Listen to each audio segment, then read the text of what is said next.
everyone. It's really great to see you all today. We really appreciate you joining us. And as you can see, this is a normal Zoom meeting, want to take an interactive event. So please make sure that we can see your face. It would be lovely to see you. Keep yourselves on mute if you're not speaking. But yeah, great to have the interaction during the event. And please put messages in the chat throughout as well. So my name is Emma Wagner. I am joining as co-chair of the Send My Friend to School Coalition in the UK, which is the coalition, the education coalition in the UK. And I also work full-time with Save the Children as a senior policy and advocacy advisor, focusing on education in emergencies. So this event today has been organised to mark the Global Campaign for Education's Global Action Week for Education, which begins next week. And this year, the Action Week has education in emergencies as its key theme. I know that there'll be lots of different events and activities all around the world over the coming weeks to celebrate this Action Week and to focus on the really important issue of education in emergencies.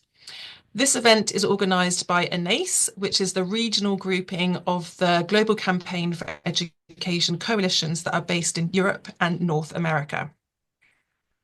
The overall campaign message for Global Week for Education is the same as our event today. Education saves lives, protects education in emergencies. And this is really our rallying call for today that I hope we can all get behind. Education in emergencies is the provision of uninterrupted, high-quality learning opportunities for children affected by humanitarian crises. It is about making sure children can learn regardless of who they are, where they live, or what is happening around them, and ensuring that they can learn while being safe. A child's right to education doesn't end in emergencies. However, the number of children affected by crisis and leading education support has increased significantly over the last 3 years. Education is increasingly under attack, and learning spaces are being more regularly affected by the climate crisis. At the same time, we know that continuing to provide inclusive, safe and quality education services to crisis-affected children can help mitigate the impacts of crises and keep children connected to their learning so they can return to formal school when crises subside. In addition, education in emergencies provides a protected platform to access other life-saving and life-sustaining services, including food, water and psychosocial support. And it's something children in crisis themselves demand. They know that it provides hope, a sense of stability, and helps secure a better future for them. International aid for education in emergencies has always been a huge challenge, but now with devastating bilateral aid cuts from the US and others, we're seeing EIE being deprioritised in humanitarian response plans at country level and bilateral and multilateral aid to education in emergencies decreasing. We're still to see the full impact of these cuts on education in emergencies, but we know that millions of children affected by crisis may not have the same opportunity as before to learn or have access to the protective platform that education in emergencies provides. Therefore, advocacy for the prioritisation and funding of education in emergencies has never been more urgent and needed, and this is why we've brought this event together today. So turning to the agenda for the event, we have 2 hours together. We're going to have 3 key speakers who I'll introduce shortly. And then we'll have 7 breakout rooms for deep dive discussions on key EIE topics, facilitated by a number of different experts. And during these sessions, we'd really like to hear from you about your experiences and perspectives.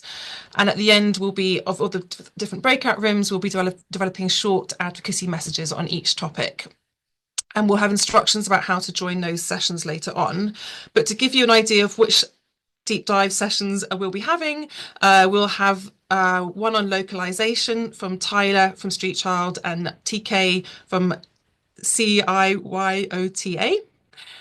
Comprehensive school safety from Anya from Gadres, EIE funding from Ben at ECW, life-saving learning from Rachel from Save the Children, disability inclusive learning in EIE from Tamara at Humanity and Inclusion, Supporting mental health and psychosocial support as a precondition for EIE from Camilla at Norwegian Refugee Council.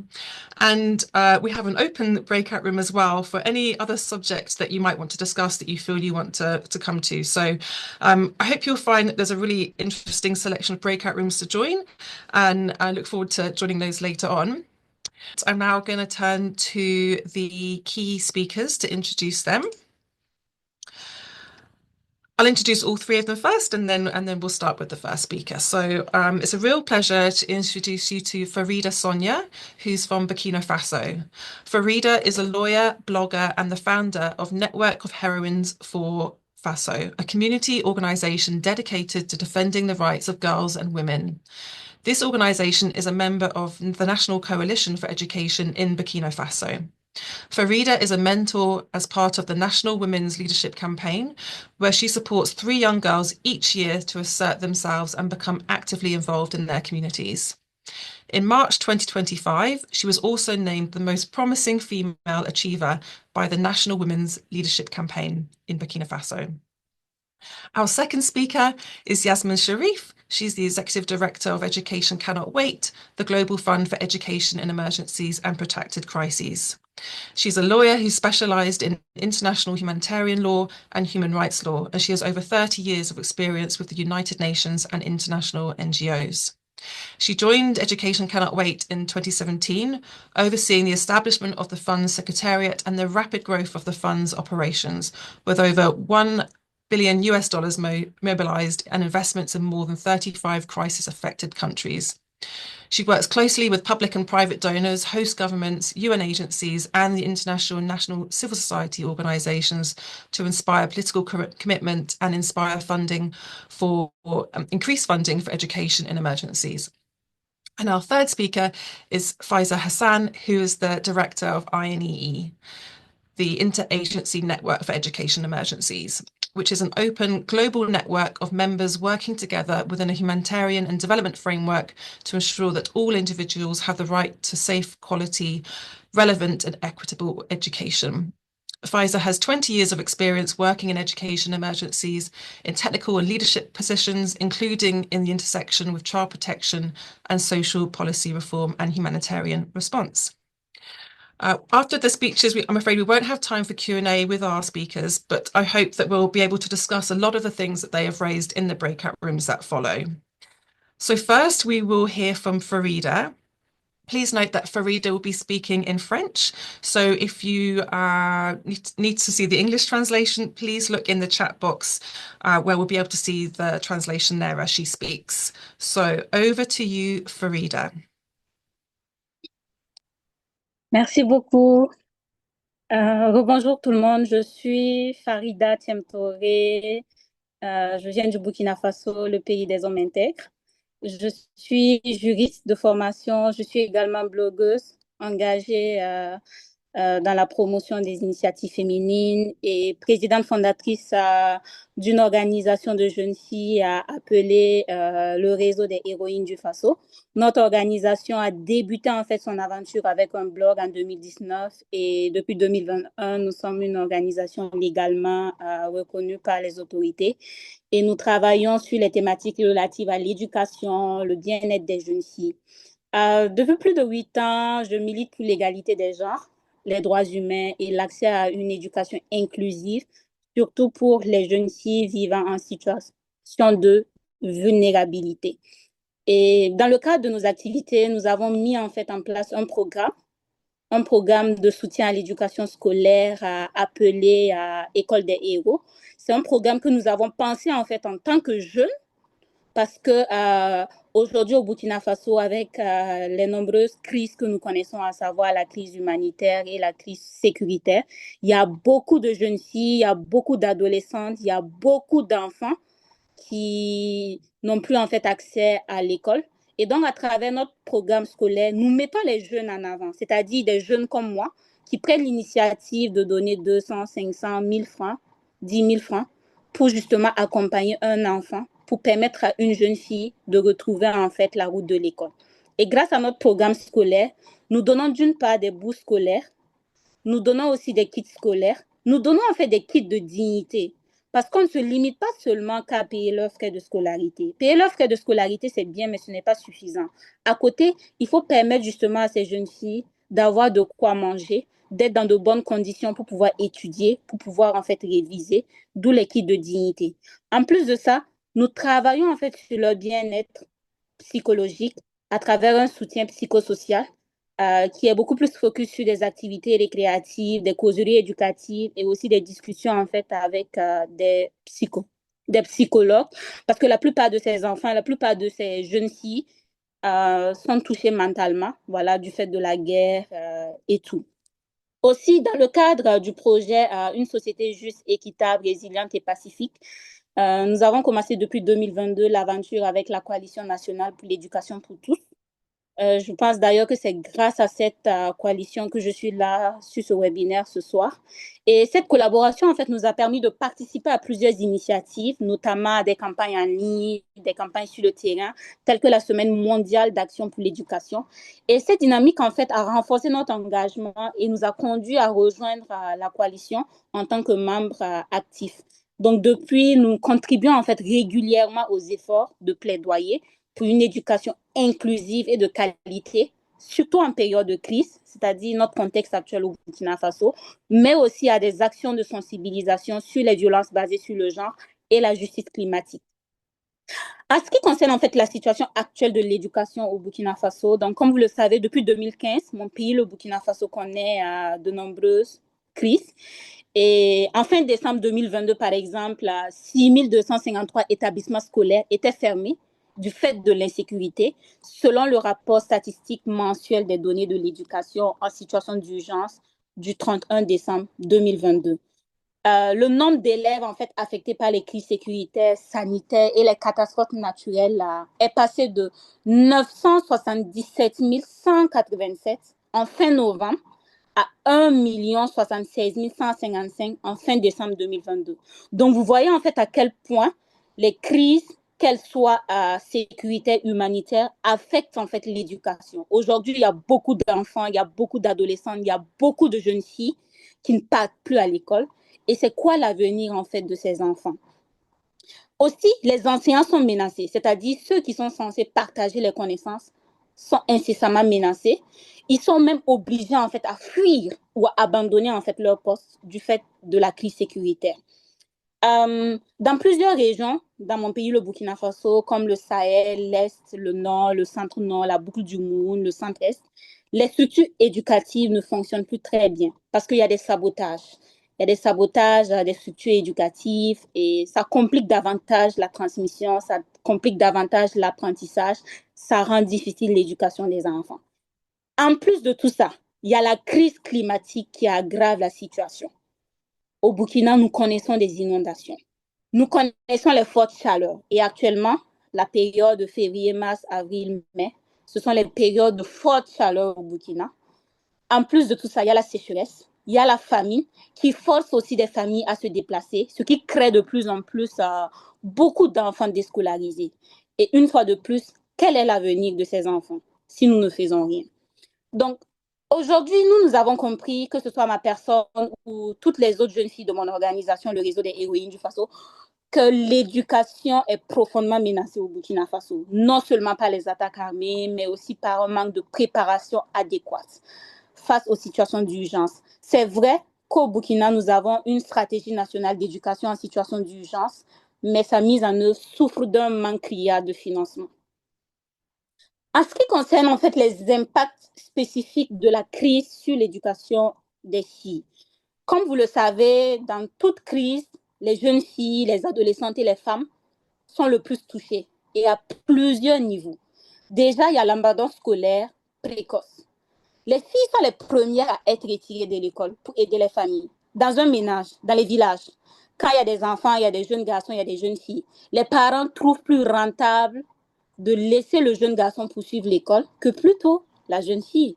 Donc, ce sont les jeunes filles qui sont le plus impactées, en fait, dans de telles situations. Tout simplement parce qu'on dit, ah, il y a même une anecdote qui dit chez nous, la place de la femme, c'est à la cuisine. C'est pareil, en fait, pour les jeunes filles, parce qu'elles sont relayées, en fait, à gérer les corvées ménagères. Elles sont relayées, en fait, à aider la famille, à rester auprès de la famille. Et elles sont aussi amenées en fait à fuir les violences. Voilà. Un autre impact, ce sont les mariages précoces et les grossesses précoces. L'insécurité, la pauvreté, ça a forcé beaucoup de familles à marier leurs jeunes filles. Un parent, un père qui se dit, ah, en donnant ma fille en mariage, j'ai la possibilité d'avoir des vivres, j'ai la possibilité d'avoir de l'argent, j'ai la possibilité d'être à l'abri des charges, parce qu'au moins j'ai une bouche de moins à nourrir. Donc ça aussi, ce sont les jeunes filles qui sont le plus en fait touchées. En plus de ça, il y a l'exposition aux violences sexuelles. Par exemple, dans les camps de déplacés internes. Les déplacés internes sont les personnes qui ont été obligées de fuir leur terre du fait de l'insécurité. Il y a de nombreuses jeunes filles qui font face à des abus. Et il y a de nombreuses jeunes filles qui sont également en fait amenées à se vendre sexuellement pour pouvoir en fait avoir à manger. Donc là, on ne parle plus de dignité. Et c'est tellement grave. Et en plus de ça, elles sont sans soutien psychosocial adéquat. Donc, vous imaginez la terreur de tout ça. Et enfin, il y a l'accès limité à l'information et aux produits hygiéniques. Pour celles qui ont la chance justement d'aller à l'école, c'est difficile pour elles. Difficile pour elles, par exemple, en période de menstrues, parce qu'elles n'ont pas les produits hygiéniques adéquats pour pouvoir vivre pleinement leurs règles en étant à l'école. Parce qu'elles n'ont pas justement des toilettes adéquates à l'école pour pouvoir se changer, pour pouvoir se rincer lorsqu'elles ont leur menstru. Et tout ça, ça complique davantage les choses pour les jeunes filles. Et à travers notre programme École des héros, franchement, c'est un package complet qu'on donne aux jeunes filles. Voilà, déjà l'information, le soutien nécessaire, le soutien psychosocial nécessaire, mais c'est toujours limité. C'est limité parce que nous, actuellement, il n'y a que 28 jeunes filles que nous arrivons à accompagner avec nos propres ressources. Je dis nos propres ressources parce que ce sont des jeunes comme moi qui ont pensé en fait l'initiative. Et également à travers notre programme, nous avons pu identifier que plus de 70% des filles déplacées internes dans nos zones d'intervention n'étaient plus scolarisées. Donc vous imaginez, elles sont comme ça laissées à l'air libre, elles sont exposées à toutes sortes de violences, etc. Nous avons donc mis en place, pour vraiment remédier à tout ça, nous avons mis en place des sessions de causerie, nous avons mis en place des sessions de discussion, des cercles de parole, de soutien psychosocial, mais surtout en fait un mentorat pour leur redonner confiance et leur offrir un espace sécurisé. Je vais terminer en fait par mon appel à l'action. Et mon appel à l'action s'articule en fait à plusieurs niveaux. Plusieurs acteurs sont concernés. Déjà à l'égard des gouvernements et aux décideurs politiques. C'est de prioriser en fait le financement de l'éducation au climat et de l'éducation en situation d'urgence dans les budgets nationaux. Je parle en fait d'éducation au climat parce qu'actuellement nous sommes focus sur éducation en situation d'urgence. Mais si nous n'anticipons pas avec l'éducation au climat, on risque de se retrouver avec un autre problème de plus. En plus de ça, il faut qu'on puisse prendre en compte l'éducation à l'environnement et au développement durable dans les curricula d'enseignement et de formation. Aux partenaires techniques et financiers, je vais leur demander de réinvestir massivement dans l'éducation en situation d'urgence. Parce que c'est important. Aujourd'hui, avec la situation encore du Burkina Faso, malheureusement, il y a plusieurs partenaires, il y a plusieurs bailleurs qui sont obligés de quitter. Voilà. Et donc, c'est important qu'on puisse réinvestir massivement pour les personnes qui le peuvent, qui le fassent. Et aussi, surtout, qu'ils puissent soutenir les initiatives communautaires et les organisations locales. Parce que c'est nous, nous sommes en première ligne auprès des enfants, auprès des filles. C'est nous, nous sommes sur le terrain. C'est nous, nous connaissons en fait les réalités. Mais nous sommes limités en termes de financement. On ne fait pas confiance aux jeunes organisations que nous sommes. Pourtant, c'est nous, nous sommes près des communautés. Donc, mon appel à l'action à l'égard des partenaires techniques et financiers, c'est de leur demander de faire confiance aux organisations locales comme la nôtre pour qu'on puisse bien faire le travail. Nous avons la volonté, mais la volonté seule ne suffit pas. Aux communautés et aux leaders locaux, c'est de sensibiliser sur l'éducation. C'est tellement important qu'on continue en fait à parler de l'éducation, à faire comprendre aux communautés qu'une jeune fille a le droit en fait d'aller à l'école, qu'une jeune fille qui part à l'école est une femme puissante, est une qui peut contribuer en fait à faire développer son pays, à faire avancer son pays. Mais aussi, c'est de dire à ces communautés, à ces leaders locaux, de lutter contre les normes sociales, je dirais les normes patriarcales qui perpétuent en fait l'abandon scolaire des filles. Enfin, j'ai aussi un mot d'appel à l'action pour nous, la société civile, nous les jeunes, nous les acteurs du terrain, c'est de continuer en fait à lutter. Il y a beaucoup de difficultés, mais on doit continuer à lutter, à faire entendre nos voix, à faire entendre les voix des enfants, les voix des adolescentes, les voix de jeunes filles affectées en fait par les nombreuses crises. Et nous devons aussi continuer à documenter, partager, plaider, innover pour ne laisser aucun enfant sans école et surtout aucune fille derrière. Parce que les jeunes filles sont fortes, elles sont des héroïnes. Je vous remercie.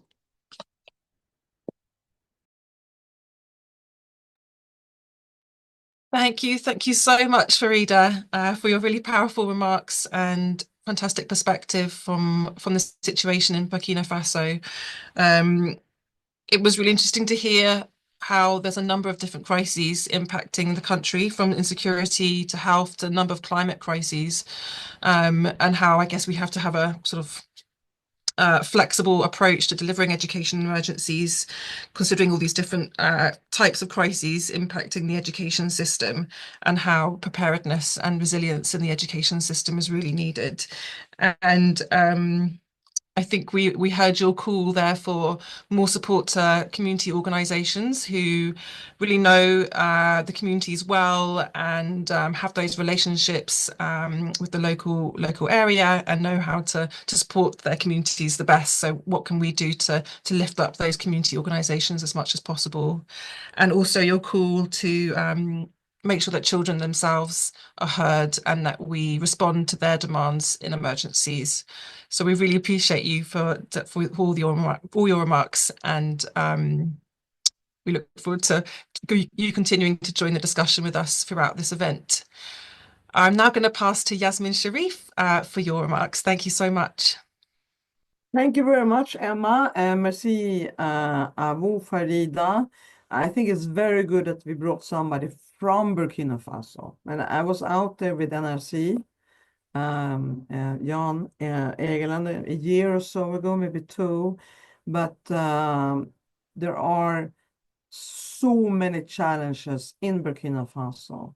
And it's one of those forgotten crises. And I think Farida, vous faites un travail très, très prominent, très importante.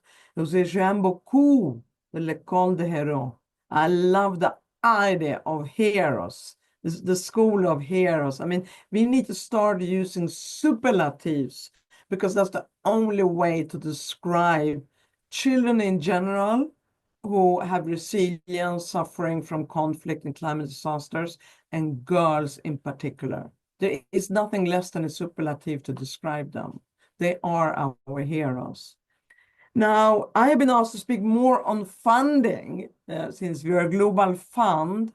But to speak about that, I need to speak some on results. And I also saw that we have Ben Sedak from ECW who will later go in more into the details. So he will complement what I said because he's on top of everything, he together with Nasser.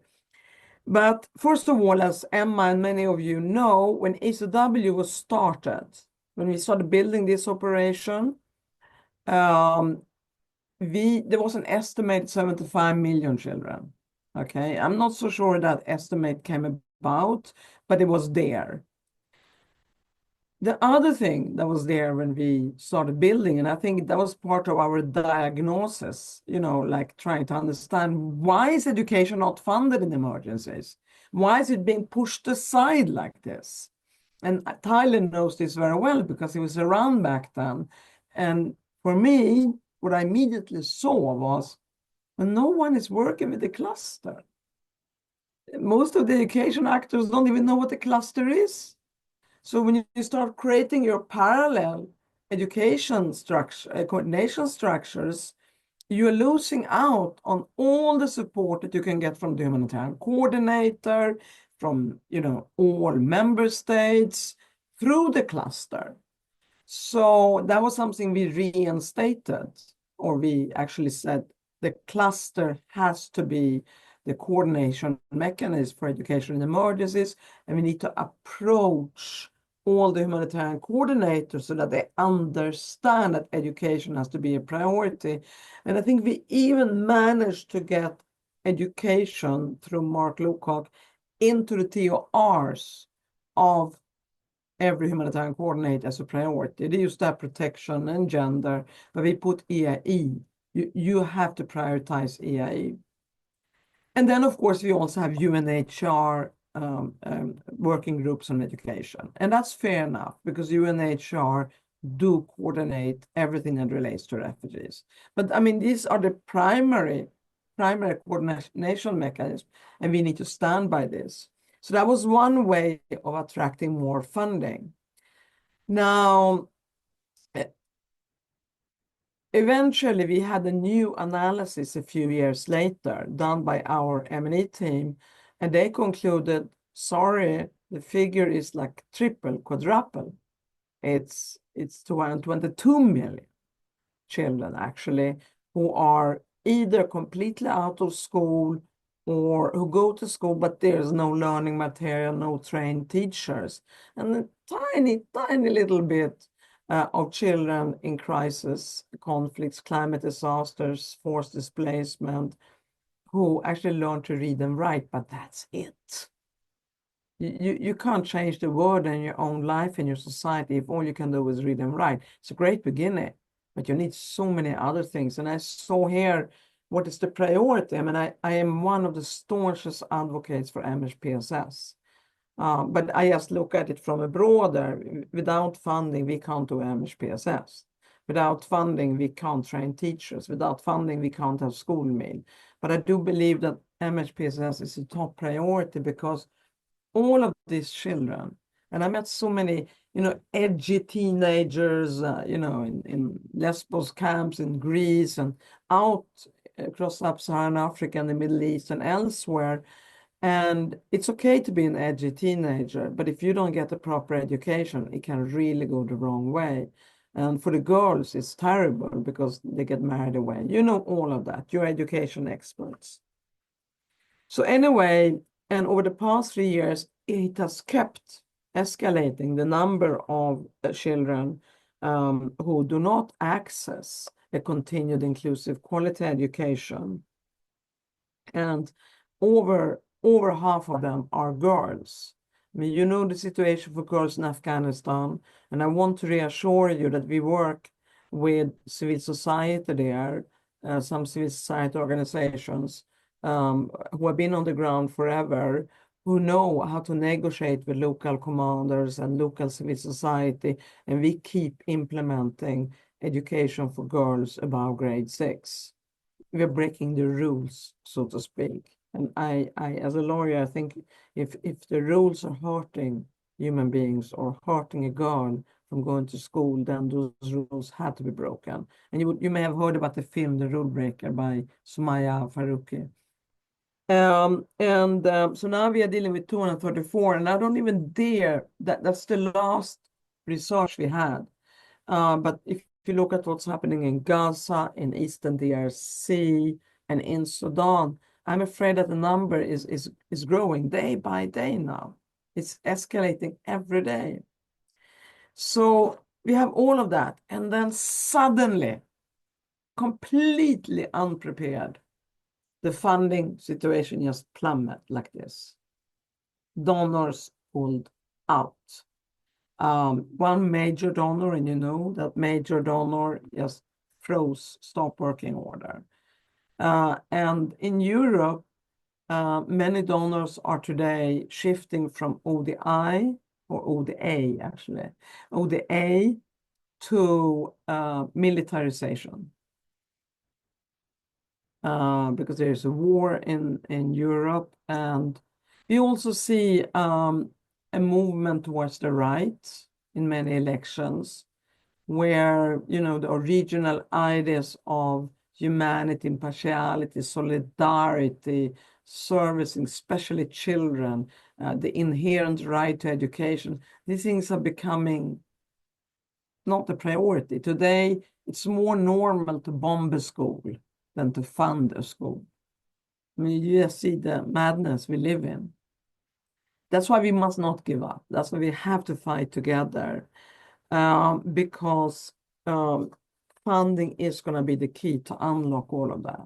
There's only so much we can do with the little funding we have.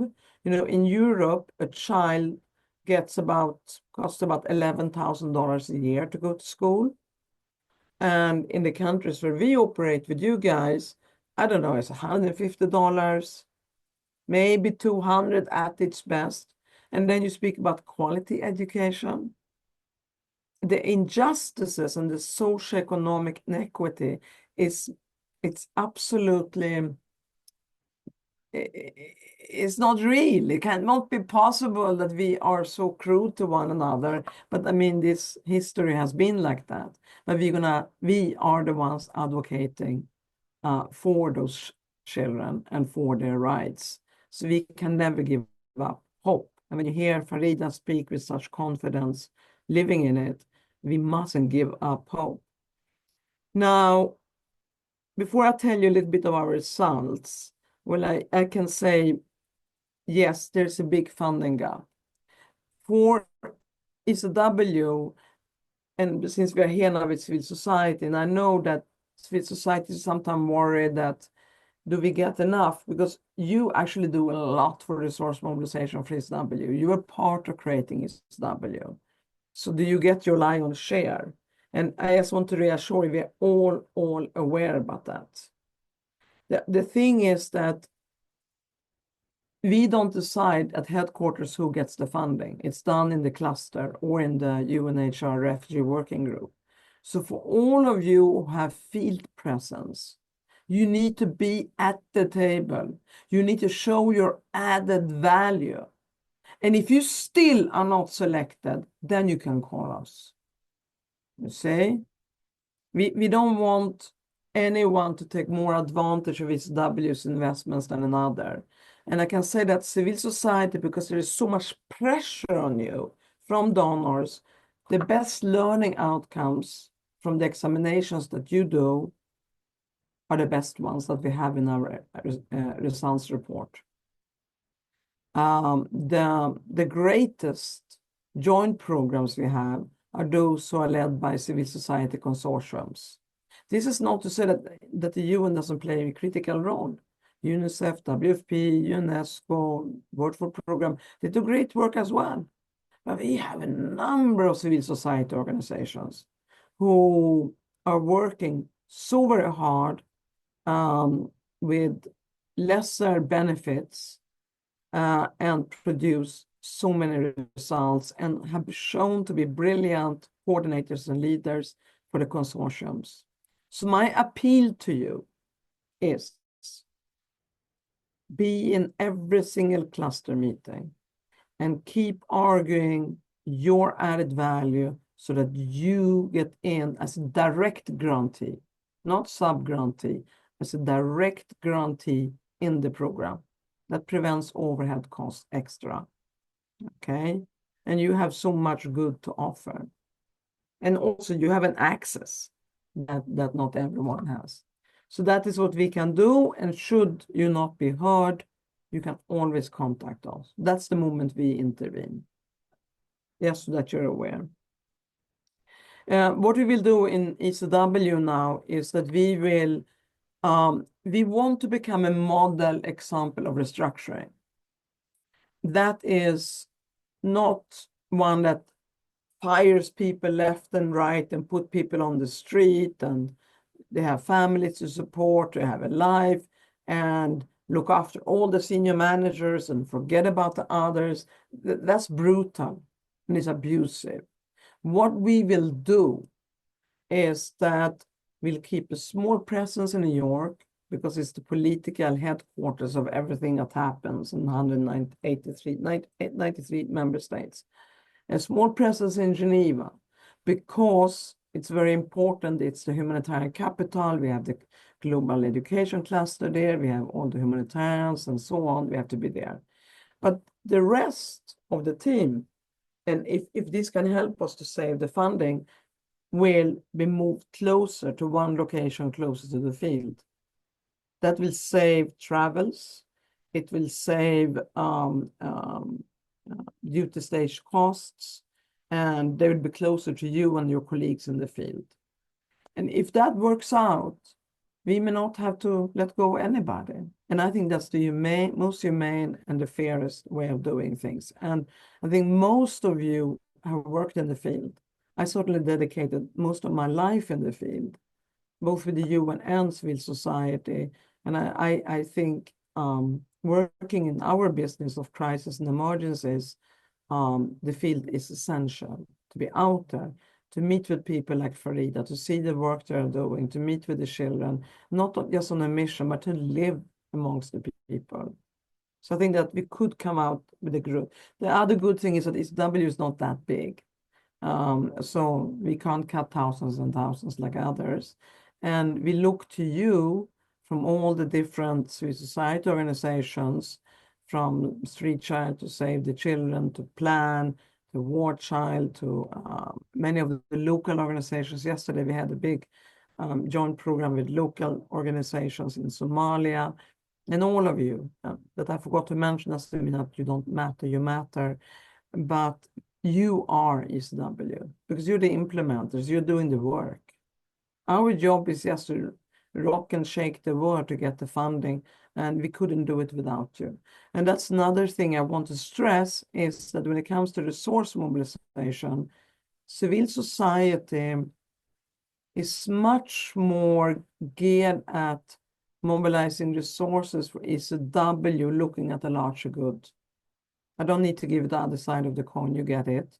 But you are less competitive because you know that all the money you raise will come to you. We have such a low head cost. And what I like with my job is to be a catalyst. I love to raise money for my colleagues on the ground. I think that's the most beautiful job, and my whole team loves that. And I also think that now today we have the European and North American Coalition for Education, but I saw that Julian was here, and we worked very closely with the Global Coalition in DC. And by the way, Julian, I may come over soon to DC and go and see PRM. I hear that they're still standing. See what we can do there, at least for refugee education. Now, what have we achieved? Because once we get the money, we can do so much. That's why money is so important as the broader. Well, I can say that we have reached over 11 million children in less than 8 years. And that's a lot. Normally you reach 1 million a year averagely, but last year we reached about over 4 million. So proportionally, exponentially, it increases every year in our multi-year programs. So if we just had another $600, we could reach 20 million by 26. I still think we can reach close to 20 million because we are moving upward every year, thanks to you. And we've also seen a massive increase in participation. 95 of our programs, we see better attendance, we see completion of the education, and we see transition rates. And the transition rates shows, of course, that you also have received a quality education, so you actually can learn, read, and write, and you have addressed some of your traumas, and you have school feeding, and so otherwise you couldn't transit to the next level. But we also have specific assessments for learning outcomes. And here I would like to say that we have seen quite a bit of an increase in learning outcomes. It's significant, 80% in all our multi-year resilience programs. And in Syria alone, sadly, Syria once had universal education, but we do celebrate that we see 70% of learning outcomes through our MIRPs today. And I will end here because I know that Ben will also speak. I also know that many of you are already doing a lot of advocacy on resource mobilization. And I'm asking you, don't leave ECW. Don't give up on us. We are here to raise resources for you, but we need you. I personally think that civil society will change the world. And the youth, Farida. but it's going to be civil society.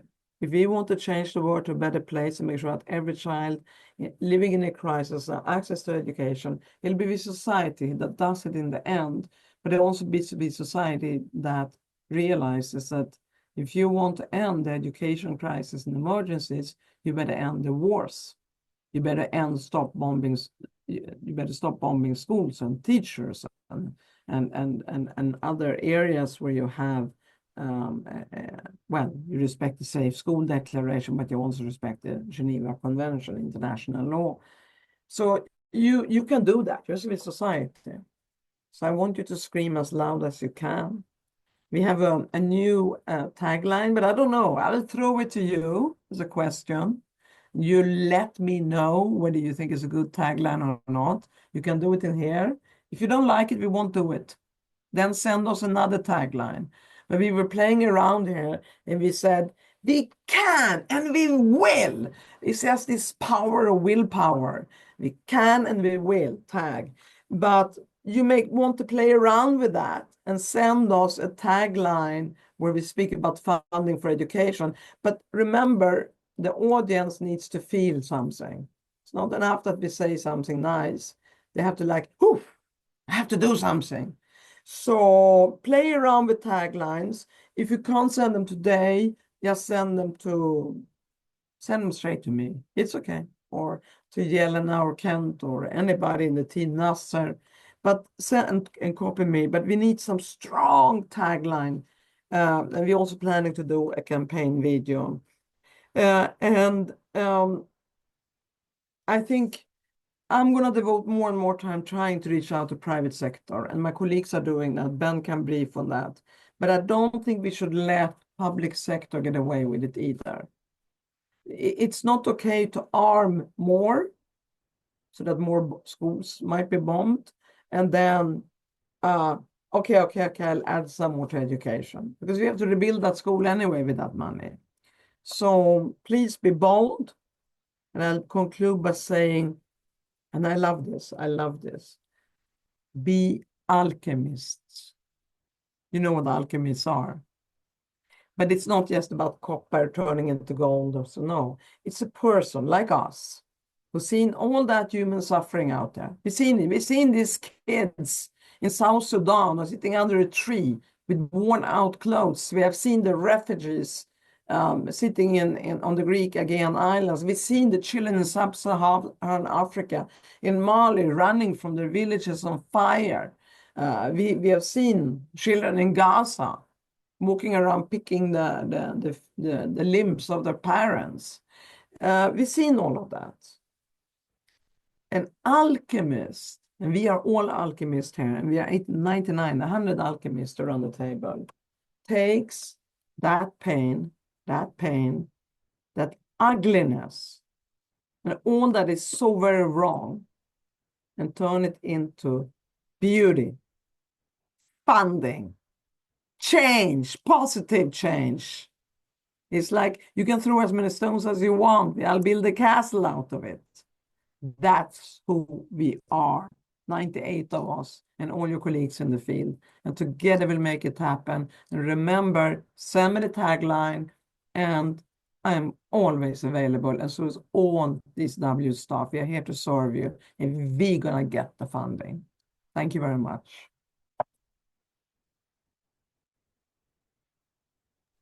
Thank you so much, Yasmine. We really appreciate all your remarks. You might get a flood of different people messaging you with different slogans and everything now, but I hopefully there'll be some good things coming through from that.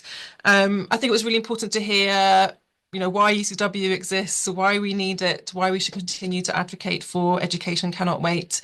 And I know that the replenishment will be towards the end of next year, and we must kind of, although it may feel like a long way away, we know that we need to act over the next few months, really, to make sure that donors are thinking now in advance for what their pledges will be for Education Cannot Wait at the end of next year. So something for everybody to be thinking about in the meantime. And thanks for your recognition of all the work that civil society does. We appreciate that. We love working with you. And very much like your call for us to be bold. So we will try and do that as much as possible. So thank you so much, Yasmine. I know you're very busy and may have to leave, but we really appreciate you joining us today and look forward to continuing to work with you over the coming months as well. So thank you. Can I just say, lovely Emma and all of you, thank you. I will stay to listen to Faiza, because we have not had a chance to meet. I will listen to her, but then I got to run. But I know Ben is there, and he represents his W as well. Thank you so much. Great, thank you, Yasmine. So now over to Faiza. Yeah, I know you're going to talk to us about kind of what INEE has been thinking about over the last few months in light of all the different changes and the turbulent world that we're living in and how it impacts education emergencies. If I can just a little reminder to speak for about 10 minutes, if possible, only just so we can get onto the breakout rooms. Thank you. Thank you, Emma. And it's a real pleasure being here with all of you today and listening to everyone. Yes, we do find ourselves in a period of upheaval. We find that the crises we face are intensifying. Climate shocks, violent conflict, mass displacement. We see that civil space is shrinking, human rights are under attack, civilian protection is deteriorating, and like everyone has said, the number of people in need is at an all-time high. And education is no exception. Like we have more than 230 million children, school-age children impacted by conflict and crisis. And we also see that the very systems we designed to respond are under immense pressure, with donor funding shrinking, as Yasmine has spoken to, and global solidarity declining. And so this reality was our starting point at INEE, where over the past couple of months, we've had conversations with our membership. We've spoken to teachers, we've spoken to local and national government officials, we've spoken to implementers across many organizations, whether they're international or national or local, and also even with donors. And we've asked ourselves, like collectively, yes, this is a difficult moment, but what comes next? What kind of education systems are we building? Who leads them? Who sustains them? What is our collective vision for the future of education in emergencies beyond aid? How do we hold each other accountable for building more equitable, sustainable, and locally led systems? And so we've had some really good reflections across our membership, and we've had some really honest conversations as well on what's emerging as being next. And today I'll reflect only on two things because there's not enough time to reflect on everything that's coming out. Two things. Firstly, regardless of whichever context who we spoke to, localization came out as a top, where communities lead and not just implement. The second thing that came out top is system strengthening from day one of response. And so localization, I know that everyone is talking about this now as the default answer with donor funding shrinking, but the term does mean different things to different people. And community-led response is not new, from Afghanistan to Nigeria to Somalia. Communities have always done the heavy lifting. In Afghanistan, we see, despite restrictions, local shuras continue to deliver education through informal systems. In Nigeria, we see volunteer networks keeping classrooms open in difficult circumstances. And in Somalia, more than 80% of the education system is run by local education committees made up of parents and teachers. And so across any group that we spoke to, localization came out top. And the message is clear. Local capacity is not missing. What's missing is structural support. Yes, partnerships with local entities have increased, but people still felt that these relationships remained a little bit extractive, offering some visibility, but without real power. Too often, local actors felt that they're being treated as subcontractors. They're brought in to implement pre-designed programs rather than actually having power over funding decision making. And it felt that localization needed to go beyond just shifting money. I mean, that's one element of it, but it also needed to go to shifting power and about really recognizing that local communities are not passive recipients of aid. They are and have always been the primary drivers of education in emergencies. And so if we are to move forward in these difficult times, we really need to invest more in those that sustain education in emergencies on the ground. The second piece that really comes out very clearly from discussions is system strengthening from day one.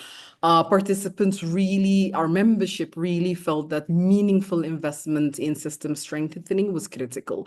A key flaw that everyone highlighted is how we often tend to deliver education in emergencies in temporary parallel structures, NGO-run learning spaces, informal centers, ad hoc teacher training models that operate outside of national frameworks. And so, yes, sometimes this is needed in the short term, but this rarely results in lasting change. And once the donor funding dries up, then there's no continuity, no accountability. And so the message is, again, really clear from teachers, from local civil society, from local government officials. Education in emergencies must be part of the bigger system. That means we embed it into national education sector plans and budgets, that as fully integrated components. That means we strengthen the connection between ministries of education, humanitarian agencies, and development partners so that response is not siloed and it's all aligned. That means we support develop national systems that are shock responsive, that can adapt and are flexible, as the shocks set in. And so as a sector, the message is clear to us, like we cannot bypass the very system that we need to rely on for long-term outcomes. And so I'll end by saying, yes, we find ourselves in challenging times, but we see that there is no lack of ideas. There is a clear vision on the ground on what the way forward should be in these difficult times. We just need to listen a bit more. And also, one actor alone cannot make this difference.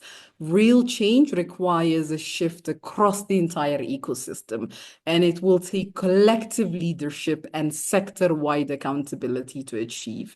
And at INEE, we are 100% committed to support this shift. I'll stop there. Back to you, Emma.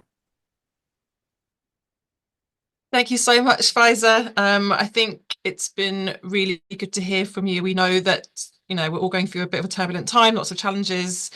There's a lot of really upsetting things happening around the world right now, and to hear something positive that's going on at INE with all of us feeding in our perspectives on what we can do about it, and here's some more positive kind of messages about how we can respond, I think is really important to hear right now, and hopefully that's inspired a lot of people on this call. And I'm sure there are lots of INEE members on this call, and if you're not a member, make sure you're joining INEE. Sign up now, and you can be feeding in and feeding your expertise into that, all these really interesting discussions. Fantastic.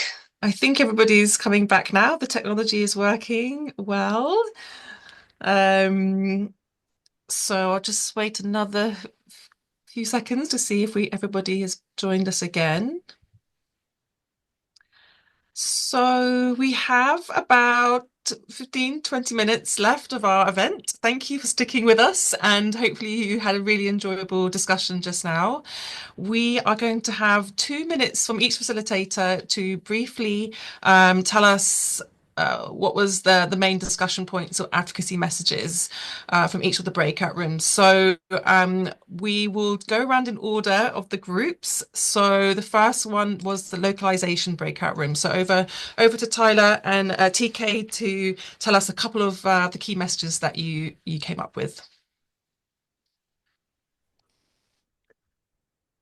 Okay, thank you, Emma.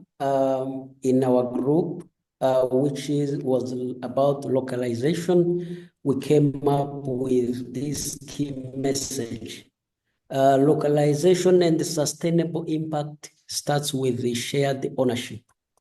And we also think that we must prioritize genuine collaboration with the local partners in program design, ensuring their expertise shapes the solutions, and that they are equipped with the resources, networks, funding opportunities to sustain and scale their work long after international support fades, especially when you look at the situation we are in currently, where funding from USAID was frozen. Giving an example of myself at the refugee settlement, we've received enough pressure from people who are supported by some of the funded organizations who have already shut their doors. So we think this is the best time to strengthen local organizations to be able to build their capacities in different areas so that we can be able to build long-term sustainable solutions. Thank you. Thanks so much, TK. I don't have time to react, I don't think, to everybody making their messages, so I'm going to pass on straight to Anya for the Comprehensive School Safety Framework messages. Thanks, Emma, and a huge thanks to my group. We had truly excellent reflection. I very quickly will read through some of the messages we came up with. The first is safe schools mean students feel safe. School is the space for physical and psychological safety. And tied to that, safe schools mean more than infrastructure. Holistic school safety needs continuous learning, mental well-being, and skills. So really looking at that bigger, broader picture than just infrastructure around school safety. That student voice is central to building safe schools and to building quality learning in emergencies. What is quality learning in emergencies? And we need to gather student voices to make sure we know what that is. We are all on the same team school safety. We talked about the importance of ensuring that we're communicating solidarity with other sectors, but also that we really need to say that we are all in this together, to governments, to other sectors, to different parts of our own sector. All of this is one piece of the same puzzle, keeping children safe. And finally, that children face a variety of hazards, and education systems must address all to ensure continuous education. So that even in emergencies, children are still complex and they still face different aspects of things that might impact their school safety. So for instance, bullying might still continue in a hurricane, or there might still be health impacts during a conflict. These all need to be addressed as part of school safety to keep children safe and learning, which is of course all of our objective. Wonderful. Thanks so much, Anya, and to that group. The next is EIE funding, and over to Ben. Thanks, Emma. I'm afraid we didn't manage to distill ours down into succinct messages, but I'm going to attempt to do that as soon as possible, and I'll update the document. But essentially, we had three questions to try and frame a discussion on how we can best talk about EIE to decision makers with money at this time of constrained funding. So we discussed what are the different policy themes, both in the countries where EIE is being delivered, but also globally. So how we can plug into some of those debates. We talked about the different types of data and evidence and content that we might need to make that case once we have the messaging. And then we also talked a little bit about the role of the private sector and innovative finance and whether we can augment more traditional sources with private sector finance. So I think the four kind of main messages and themes that came up were as follows. One was around the life-saving role of education in humanitarian context. There was a bit of a debate on how well we can quantify this and talk about this in a succinct way that policymakers will understand and see as valid. So I think there was a challenge for us there. Then there was this message around education being foundational for all other humanitarian interventions. And if we want to see progress and recovery through the nexus, what the essential role of education is to strengthen in all those intervention areas and ensuring a recovery into long-term sustainable development and stabilization. And then the third one was around how do we plug this issue into big policy debates around economic growth, trade, peace and security, resilience and climate change and preparedness. So what evidence can we gather to really make the case that an investment in EIE is an investment in a more peaceful, prosperous, resilient country or region for the future? And then just finally on the private sector, we thought that there might need to be more bespoke messages for this audience, and we'd need to think carefully about how we message to companies who might have different motivations and incentives for supporting EIE than perhaps a government would. Over. Thanks, Ben. Huge thanks. I'm now going to pass to Rachel for the life-saving learning group messages. Great, thanks so much. So we were discussing life-saving learning. By that, I mean the delivery of skills and knowledge that avert the direct loss of life and severe physical and psychological harm in the short term. So we're talking about sessions that you can deliver to children and adolescents to avert the impact of certain risks, whether climate-related risks, public health risks, cholera, mpox, environmental disasters, so earthquakes, landslides, and then skills around emergency preparedness and response, things like evacuation and separation and reuniting with families during emergency. So we were talking about the idea that it's essential that this kind of messaging and these kind of skills must be sort of deeply embedded in the preparedness phase as well as during the response and in the recovery. So I think every group here has touched on the importance of the nexus and the importance of EIE in this phase response. So some of these skills and this knowledge can be developed, shared with children, adolescents and communities before a crisis hits. We talked as well about teachers. So really teachers are going to be delivering these sessions, or it could be community workers, it could be parents, caregivers, but we sort of talked about the lack of emphasis on teachers maybe in this whole session, just talking about that they are always at the forefront of the crisis and they are the ones who are imparting these skills and knowledge on children and adolescents, and talking about the importance of involving them in the decision making at community and school levels as well. So also a point around life-saving learning, and this kind of goes to Ben's point around like how do we talk about education as life-saving and getting those messages more clear. I went really technical into a session plan itself, which is not appropriate or relevant for at the advocacy level. So making the connection around education settings being that site of intersectoral interventions, including health, WASH, mental health and psychosocial support, child protection, and yeah, emphasizing the integrated nature really of education in emergencies, which makes it life-saving. Over. Thanks, Rachel. That sounds like a really great discussion. The next one is the Disability Inclusive Learning Group, which I had the pleasure of joining and learned a lot. So over to Tamara.